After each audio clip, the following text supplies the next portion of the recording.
हाँ तो बाबू हम लोग देखने वाले हैं यानी जीव विज्ञान का चैप्टर नंबर 1 जैव प्रक्रम। इससे पहले हम लोग ऑलरेडी है जो 2 वीडियो बना चुके हैं। आज जो है बाबू ये पार्ट 3 है। ठीक है, पार्ट क्या है बाबू? तो आज का जो वीडियो है इसमें पार्ट 3 का हम बारे में चर्चा करने वाले हैं। तो अगर और भी 2 वीडियो नहीं देखे तो जाकर देख सकते हैं। चलो तो यानी जैव प्रक्रम में हम लोग देखे थे कि जैव प्रक्रम क्या है, यानी जिसमें जीव अपने शरीर को संरक्षण करने का कार्य करता है उसी को हम लोग कुछ कहते हैं जैव प्रक्रम कहते हैं, एकदम सिंपल भाषा में। जैव प्रक्रम में हम लोग जो चैप्टर था, ये जो क्वेश्चन था उसमें हम लोग पढ़े थे क्या, पोषण के बारे में। ठीक है, पोषण क्या है? तो पोषण किसको कहेंगे? तो कह सकते हैं कि जीवों में होने वाली वैसी क्रिया जिसमें जीव अपना भोजन ग्रहण करता है, जिसमें जीव क्या करता है, भोजन ग्रहण करता है और उससे प्राप्त ऊर्जा पूरे शरीर को जो चलाने का कार्य करता है उसी को हम लोग कुछ कहते हैं बाबू, पोषण कहते हैं ना।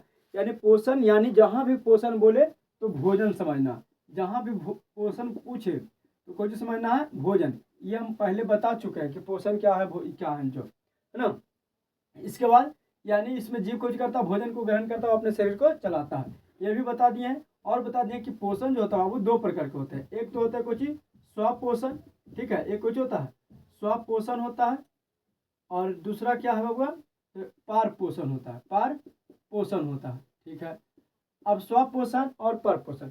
स्वपोषण किसको कहते हैं? यानी स्व मतलब खुद, स्व मतलब कुछ होता है बाबू खुद, ये 2 शब्दों से मिलकर बना।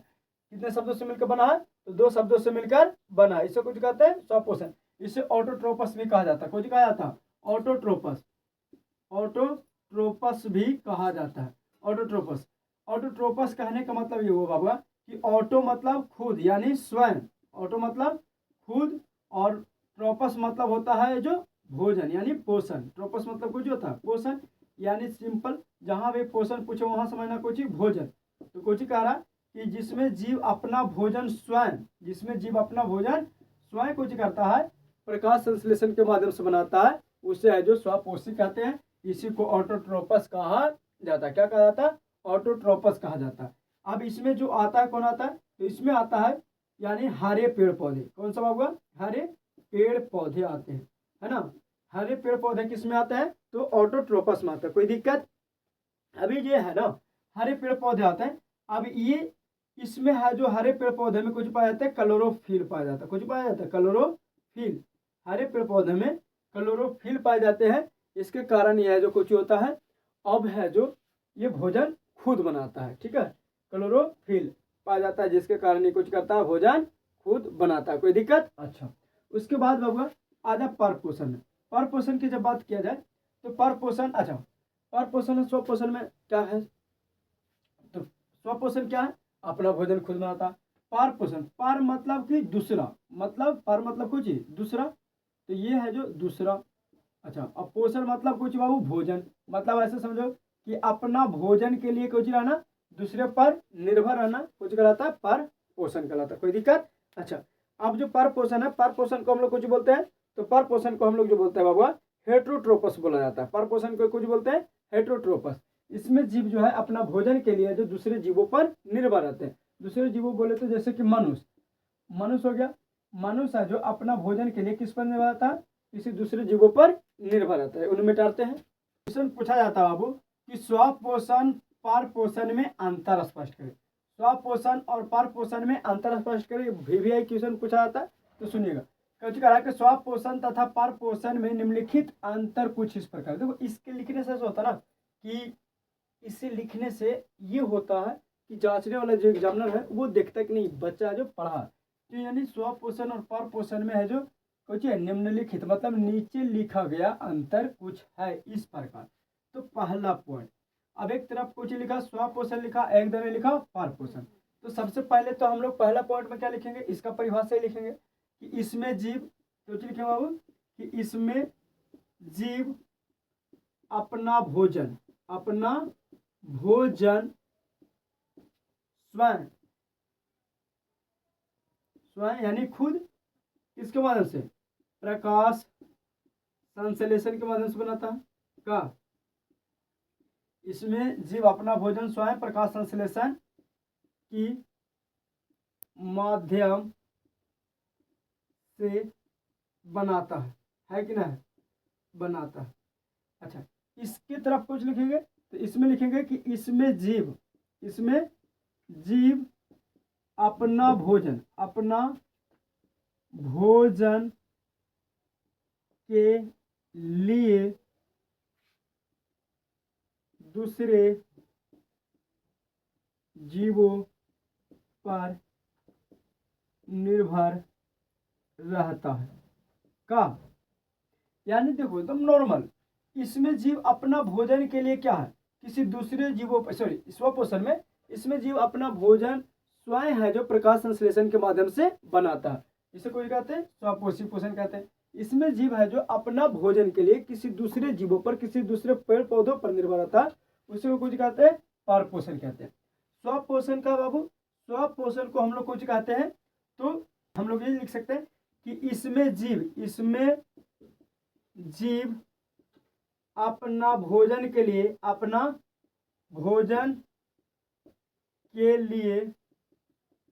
दूसरों पर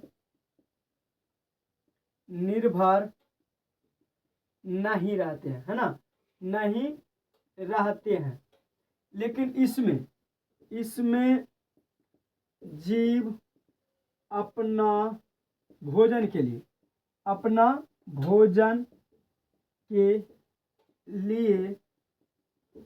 दूसरों पर निर्भर रहते हैं,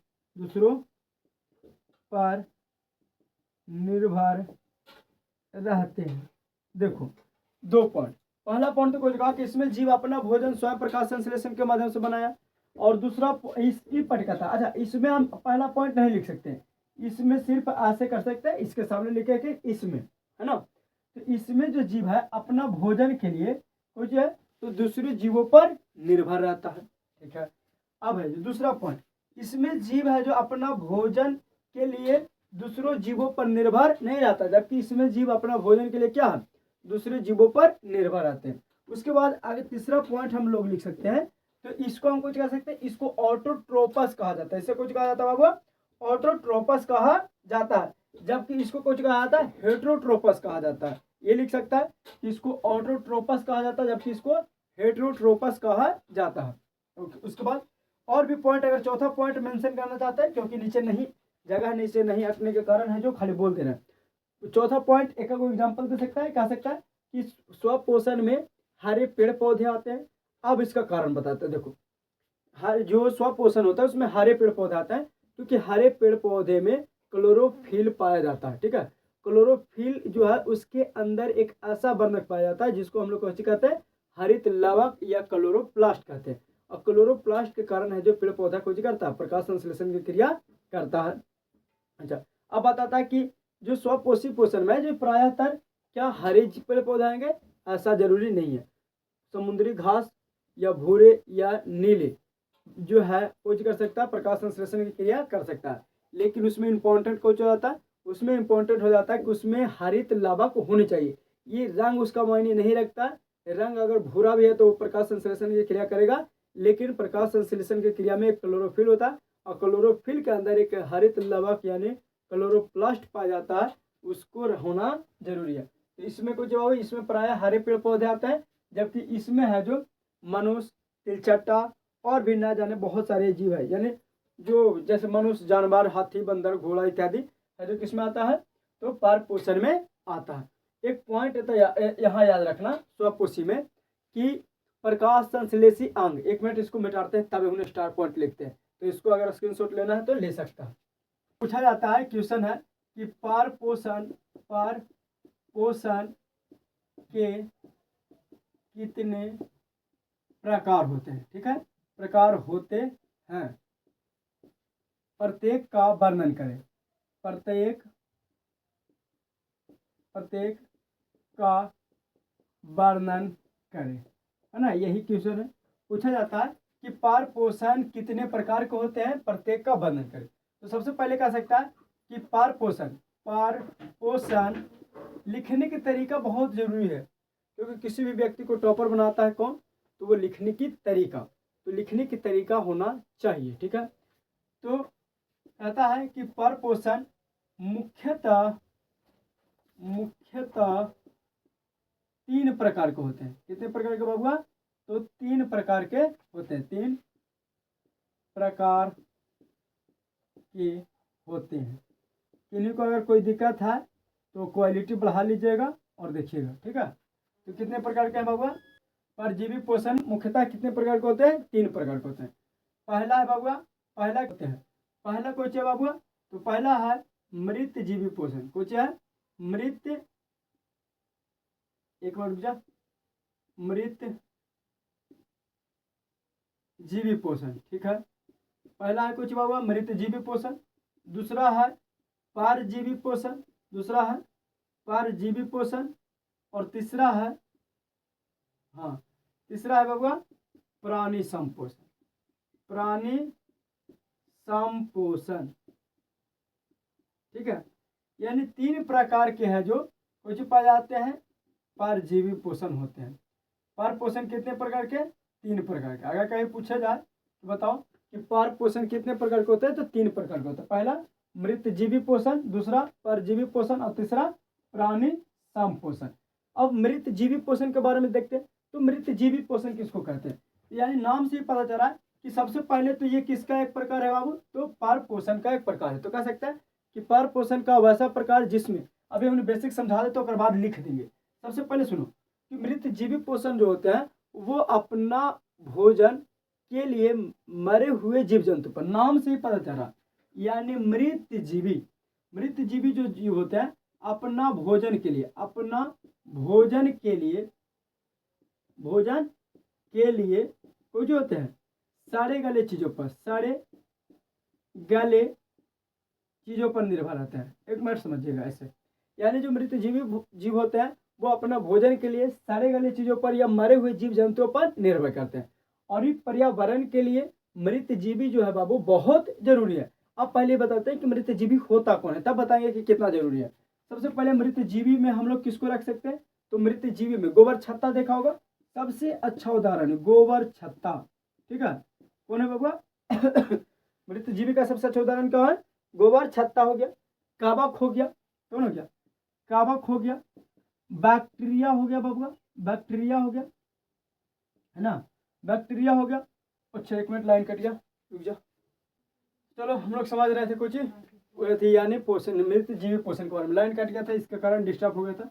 तो मृत जीवी पोषण में क्या था कि इसमें जीव जो है ना, इसमें जीव जो है अपना भोजन कुछ के रूप में, तो सड़े गले चीजों से, सड़े गले, है ना, इसमें जीव अपना जो भोजन है वो सड़े गले कार्बनिक पदार्थों से अवशोषित करता है। अब एक बात इसमें पॉइंट, स्टार पॉइंट याद रखना कि इसमें जीव जो है ना अपना भोजन ग्रहण नहीं करता, बल्कि अवशोषित करता है। कुछ करता है? अवशोषित करता है। यानी जो मृत जीवी जीव में है, जो मृत जीवी जीव है वो अपना भोजन को है जो कार्बनिक पदार्थ यानी घुलित कार्बनिक पदार्थों के रूप में अवशोषित करता है। ये जीव जो है मृत जीवी है जो अपना भोजन के लिए सड़े गले चीजों पर निर्भर करता है। और जो मृत जीवी जीव होते हैं वो पर्यावरण के लिए बहुत इंपॉर्टेंट होते हैं। तो सबसे पहले ये जानो कि मृत जीवी जीव होते कौन है। तो मृत जीवी जीव वो होते हैं बाबा, जैसे कौन हो गया? गोबर छत्ता मृत जीवी जीव का बहुत अच्छा उदाहरण है। गोबर छत्ता के बाद बाबू कौन? कवक के बाद कौन? तो बैक्टीरिया। कौन? बैक्टीरिया के बाद हम लोग ले लेते हैं प्रोटोजोआ, है ना। तो ये सब जो जीव है, ये जीव है जो कुछ है कि पर्यावरण के लिए इम्पोर्टेंट है। कारण क्या है? क्योंकि देखो जितने भी जो सामान हम लोग बिक देते हैं जो सड़ गल जाते हैं, जैसे केला खा बिक दिए, केला का छिलका बिक दिए, या कोई फल सड़ गया, कोई सब्जी सड़ गया, तो हम लोग बिक देते हैं। तो अब क्या है, उसमें जो है कवक, बैक्टीरिया, प्रोटोजोआ जैसे जीव उत्पन्न होकर के उसको सड़ा गला करके उसको अवशोषित कर लेता है। याद रखना कि ये जो जीव है ना अपना भोजन अवशोषण के माध्यम से ग्रहण करता है। कौन के माध्यम से? अवशोषण के माध्यम से वो अवशोषित करता है उसमें से, और अवशोषित करके उसको खा जाता है। तो ये स्टार पॉइंट बहुत ज़्यादा याद रखना, क्योंकि जो मृत जीवी जीव होते हैं वो भोजन को ग्रहण नहीं करते बल्कि अवशोषित करते। जितने भी जो जीव मरते हैं, है ना, कोई मान लीजिए जानवर मर गया और जानवर को बिक दिया, तो ये सब जितने भी जो जीव मर जाते हैं उसको क्या करता है, जो प्रोटोजोआ है, कवक है, बैक्टीरिया है, वो खा करके उसको कुछ कर देता है, खत्म कर देता है। तो पर्यावरण के लिए जो जीव है वो बहुत ज़्यादा कुछ होते हैं, इम्पोर्टेंट होते हैं। उसके बाद है परजीवी पोषण। परजीवी पोषण में क्या है कि इसमें जीव अपना भोजन के लिए, अपना भोजन के लिए, याद रखना, इसमें जीव जो है ना अपना भोजन के लिए, कुछ के लिए, भोजन के लिए दूसरों पर निर्भर रहता है। ठीक है, दूसरों पर तो निर्भर रहता है, लेकिन उसके साथ साथ उस जीव को कुछ करता है, नुकसान पहुंचाता है। एकदम नॉर्मल कहता है कि जो परजीवी पोषण होता है, परजीवी पोषण में क्या होता है कि इसमें जीव अपना भोजन के लिए दूसरा पर तो निर्भर रहता है, उसके साथ साथ उसमें जीव उसको नुकसान पहुंचाता है। जैसे हम लोग मनुष्य है, मनुष्य देख लो कैसे, जैसे मनुष्य है कि अपना भोजन के लिए हम किस पर है, मांस मछली मुर्गा खाते हैं। ठीक है, अब खाते हैं तो हम किस पर निर्भर है, मुर्गा पर। अब मुर्गा को तो खाएं, लेकिन साथ साथ वो मुर्गा को कुछ किया, नुकसान पहुंचाए। या जू, जू जानता है, जू यानी जिसको हम लोग ढीला बोलते हैं, जू। जू क्या है, हमारे शरीर में रहता है, हमारे माथे में रहता है, और माथे में रह करके कुछ करता है, हमको तो पोषण लेता है, साथ ही साथ हमें क्या करता है, नुकसान पहुंचाने का काम करता है। ठीक है, एक मिनट, हाँ तो देखो बाबू, यानी परजीवी, परजीवी क्या था कि अपना भोजन के लिए कुछ है कि जीव दूसरे जीवों पर निर्भर है, लेकिन साथ ही साथ उसको नुकसान पहुंचाने का काम करता है। तो अगर कभी बोलने का मौका मिले, हाँ जब पूछा जाए कि बताओ कि परजीवी पोषण किसको कहते हैं, तो कहेगा कि पर पोषण का वह विधि, किसका पोषण है, तो पर पोषण का ही है ना, पर पोषण का ही एक विधि है। तो कहेगा कि पर पोषण का वह विधि जिसमें जीव अपना भोजन के लिए दूसरे जीवों पर निर्भर रहता है। फिर से, पर पोषण का वह विधि जिसमें जीव अपना भोजन के लिए दूसरे जीवों पर निर्भर रहता तथा साथ ही साथ उसको कुछ करता है, नुकसान पहुंचाने का काम करता है, उसी को कुछ कहते हैं, पर पोषण कहते हैं। यानी अपना भोजन के लिए तो दूसरा पर निर्भर है, और साथ ही साथ उसको क्या किया, नुकसान पहुंचा। जैसे मनुष्य, मनुष्य जो अपना भोजन के लिए किस पर निर्भर है, जीव जंतु पर, और उसी जीव जंतु को मार के कुछ कर देता है, खा जाता है। तो कहीं ना कहीं जीव जंतु को कुछ पहुंचाया, नुकसान पहुंचाया। जैसे जू, जू हम लोगों पर है निर्भर, और हमें लोग को नुकसान पहुंचाता है। जैसे जोक जानता है, जोक, जोक है जो भोजन के लिए हम लोग पर निर्भर रहता है, हम लोग को कुछ करता है, खून को पी जाता है। या फिर अमर लत्ता, अमर बेल जिसको कहते हैं, अमर बेल, अमर बेल को नाम सुना है, जिसको देखना पेड़ पर रहेगा, जाली जाली बिना पत्ता का रहता है, और वो अपना भोजन के लिए क्या है, पेड़, अमर लत्ता ही एक ऐसा पेड़ है, एक ऐसा पौधा है, एक ऐसा लत्ती है कि जो अपना भोजन के लिए दूसरे पर निर्भर रहता है। लेकिन कोई भी पेड़ पौधा अपना भोजन के लिए दूसरे पर निर्भर नहीं रहता, लेकिन एक ऐसा है कि अपना भोजन के लिए कुछ है, इस दूसरे पर रहेगा, और जिस पेड़ पर हो जाएगा बाबू उसका वृद्धि को रोक देगा। देखना जैसे बरसिम्हा घास में ज़्यादा होता है, उसके साथ साथ पेड़ पौधे पर देखा होगा कि रस्सी रस्सी जैसा लटका हुआ होता है, तो वो सब क्या होता है, अमर बेल होता है। ठीक है, अगला है बाबा कौन सा, प्राणी संपोषण। प्राणी संपोषण क्या है, तो प्राणी संपोषण हम उसको कहते हैं कि इसमें जीव जो है क्या होता है, इसमें जीव अपना भोजन कुछ के रूप में, तो ठोस और द्रव के रूप में, इसमें जीव अपना भोजन किसके लिए, ठोस और द्रव के रूप में है जो ग्रहण करता है, उसको कहते हैं कुछ बाबू प्राणी संपोषण। अब है जो कौन होता है, इसमें भी मनुष्य आ जाएगा, इसमें भी कौन आ जाएगा, मनुष्य आ जाएगा, क्योंकि मनुष्य भी है जो अपना भोजन कुछ के रूप में, ठोस और द्रव के रूप में। ठोस और द्रव कहने का मतलब ऐसे, जैसे हम लोग कोई जूस पिए या पानी पिए तो वो द्रव के रूप में हुआ, रोटी खाएं चावल खाएं तो वो ठोस के रूप में हो गया। तो इस यानी जो कह सकता है, इसमें जीव जो है अपना भोजन ठोस और द्रव के रूप में ग्रहण करता है, उसे क्या कहते हैं, तो प्राणी संपोषण कहते हैं। अब सुनो, अब इसको हम क्या होता है लिख देते हैं, एक को लिख लेंगे तो बाकी तो लिख लेगा। नॉर्मल है कि अगर मृत जीवी जैसे पूछा तो कह सकता है, सुन लो एक बार, मृत जीवी किसको कहते हैं, तो कहेगा कि पार पोषण का वह विधि, पार पोषण का वह विधि जिसमें जीव अपना भोजन के लिए सारे गले चीजों पर निर्भर रहता है, उससे कुछ कहते हैं मृत जीवी भोजन, जीवी पोषण कहते हैं। इसमें जीव अपना भोजन अवशोषित करता है, ना कि खाता है। ठीक है, ये पॉइंट याद रखना बहुत जरूरी है। इसमें आता कौन कौन है, गोबर, छत्ता, कवक, बैक्टीरिया, प्रोटोजुआ, और जो है मृत जीवी जीव पूरे पर्यावरण के लिए बहुत ज़्यादा इंपॉर्टेंट है, क्योंकि पर्यावरण में जितने भी जीव मर जाते हैं, सड़ जाते हैं, गल जाते हैं, उसको एक खा खा करके पर्यावरण से क्या कर देता है, नष्ट कर देता है। इसीलिए ये अपघटक भी कहलाता है, क्या कहलाता है, अपघटक करता भी कहलाता है।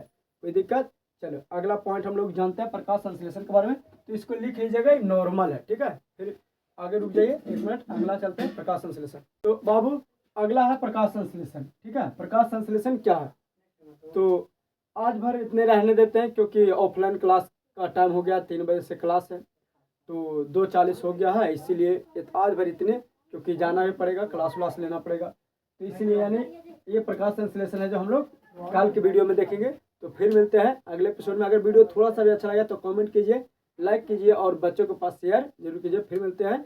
जय हिंद।